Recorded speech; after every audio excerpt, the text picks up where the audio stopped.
no es casual, ¿no? Sobreviviendo, dice Víctor Heredia. ¿Ustedes sienten que los docentes sobreviven a las situaciones de crisis, Raquel? Sí, Oscar, definitivamente es así. ¿Es una sobrevivencia, digamos? Sí, si usted evalúa el sueldo docente, el bajo sueldo de los docentes, eh, lo que implica ser docente, porque el docente de su sueldo, de su salario, no solo sostiene su familia, sino que aparte sostiene los gastos, los que somos docentes sabemos que es así, que tenemos para un acto, para los distintos eventos que se Eso no festejan lo en la... paga el colegio. No, ahora ha salido un ítem a nivel nacional que es material didáctico, pero son 210 pesos y que en el caso de los docentes privados seguimos cobrando atrasados, salió la cuota 1 y 2 y ya tendríamos que estar como por la 9 Pero si usted me dice que están cobrando recién el primer y segundo pago del año pasado, de incentivos. es increíble. Exacto. No vamos, hemos La pedido, inflación le comió todo. bueno, ese es uno de los reclamos que siempre hacemos, porque no es lo mismo cobrar el dinero como lo cobra todo el mundo, 1.210 pesos como deberían cobrarse. A algunos les parecerá que no es mucho, para nuestros sueldos un montón, eh, cobrarlo en tiempo y forma que cobrarlo 3 meses después. La Totalmente. inflación nos Claro. devaluó lo que Totalmente, cobramos. totalmente. Y 210 pesos de material didáctico, los que somos docentes sabemos que tampoco alcanza para sostener los gastos que tenemos en material. El material didáctico lo costea el docente. Es así.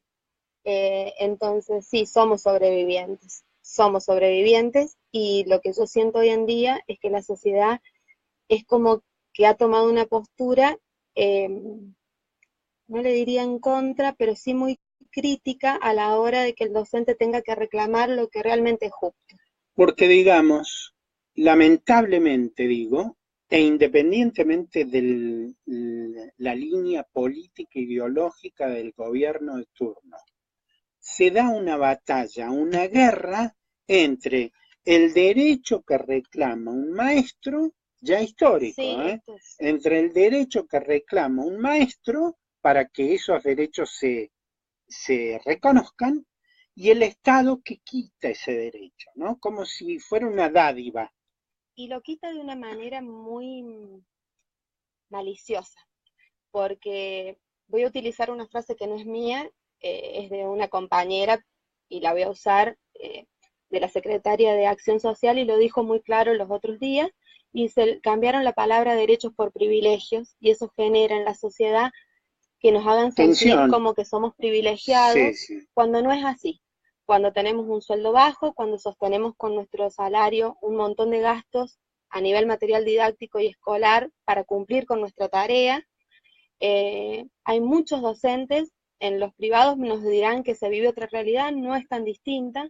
Las escuelas no dan el dinero a la hora de que un docente esté a cargo de un acto, lo costea el docente.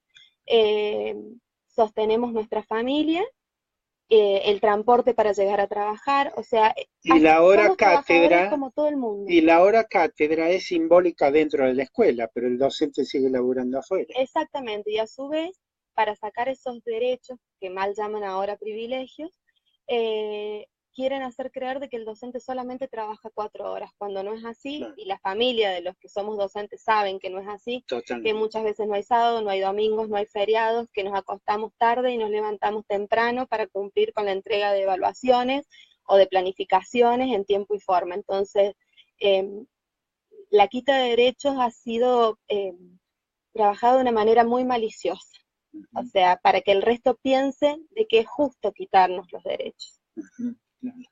Los mete a todos en la misma en la bolsa. misma bolsa. Han quitado han desautorizado la figura del docente, ¿no? Exactamente, y esto va, o sea, el defender los derechos de los docentes va más allá del gobierno que esté de turno en la provincia o en la nación. Los derechos son y deben ser para todos los gobiernos. Totalmente, sí, sí, es derecho constitucional, por otro lado. Exactamente, entonces no podemos Alguien me puede desconocer. decir, ¿y los derechos del niño cuando los docentes hacen paro? ¿Dónde están? ¿Querés contestar algo? Sí, yo, le, yo puedo contestar de que como docente, eh, cuando se llega a una medida de fuerza extrema como es la medida del paro, el docente no la pasa bien. O sea, los que hemos tenido que llegar a esa medida no la pasamos bien, porque nosotros no tendríamos que estar de paro luchando por 1.210 pesos de incentivo o por 210 de material didáctico o por un aumento que consideramos que es lo justo de acuerdo a los índices inflacionarios. Para nosotros no es fácil llegar a una medida extrema y se llega a esa medida cuando se agotaron las instancias de diálogo, solicitudes por escrito. Entonces, llegamos a una medida así porque también enseñamos a defender los derechos. Y yo creo que la mejor manera de enseñar a defender un derecho es con el ejemplo.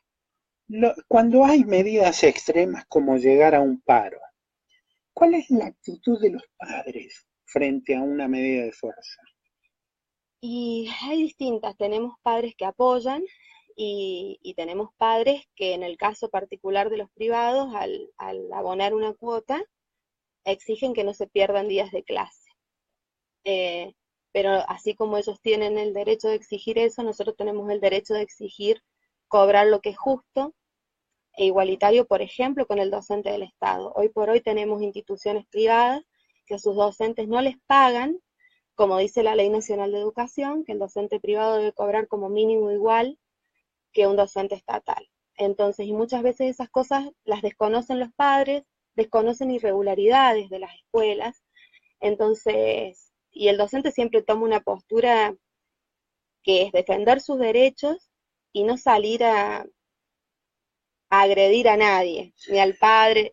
Siempre tratamos de pedir comprensión. El último paro que se hizo en abril se trató en abril del año pasado, que era cuando no se nos había dado el porcentaje de la garantía de los 4.000 pesos, se trató de hablar con los padres, los docentes hicieron como de agentes multiplicadores para explicar cuál era la situación, y bueno, fue un paro que fue mejor recibido que otros que hemos tenido. Claro. Yo creo que también nuestra función ahora se ha ampliado y tenemos que hacer también de educadores de los padres en estos aspectos.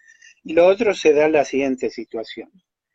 La gerencia de un colegio privado, cuando aumenta la cuota, dice, aumentó el costo de vida, aumentaron los insumos, aumentó tal cosa, tal cosa, tal cosa, pero ese discurso para aumentar la cuota no va en relación o en coherencia con el discurso que después da el gerente o el directivo o el administrador al docente, cuando el docente le dice, mire lo que aumentó la canasta familiar, ¿no? Es como hay un choque ahí. Sí, hay contradicciones, como también los porcentajes de aumento cuando se dan, que los colegios por lo general hacen proyección de lo que puede llegar a aumentar o cuánto puede llegar a dar el gobierno, justifican que es exclusivamente para sueldos, y en esto hay que ser muy sinceros, tenemos en este momento, y es una lucha que venimos haciendo desde el año pasado que se dio esa garantía, tenemos colegios en los que estamos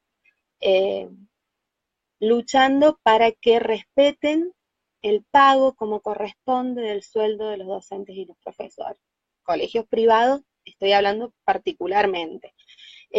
Cuando por ley tendría que automáticamente pagarse, y esos colegios aumentaron las cuotas y muchos de ellos reciben altos porcentajes de subvención. Raquel, gracias por venir. No, gracias. ¿El Frente Gremial plantea un plan de lucha para este año? ¿O sí, todavía nosotros estamos en este momento, después de la nota que se envió con el pedido de aumento del 35%, que fue estudiado, no fue azaroso el pedido, el martes se convocó al Frente Gremial a una reunión con la ministra de Educación para el día de mañana a las 16 horas. Entonces, nosotros estamos expectantes a ver qué sucede en esa reunión para, a partir de ahí, personalmente SADOP ya tenía convocado una reunión con delegados y miembros de comisión a las 6:30 de la tarde, o sea que vamos a estar saliendo de la reunión y vamos a estar reunidos con nuestros afiliados, y en base a lo que se decidan los afiliados, pues nosotros siempre, todo lo que se hace tiene que ser consensuado con nuestros afiliados, Totalmente. Que son el apoyo, estaremos diciendo cómo seguimos. Gracias por venir. No, gracias a usted, Oscar. Raquel Acosta, una de las dirigentes de la conducción de SADOP, estuvo aquí en Solo un Café.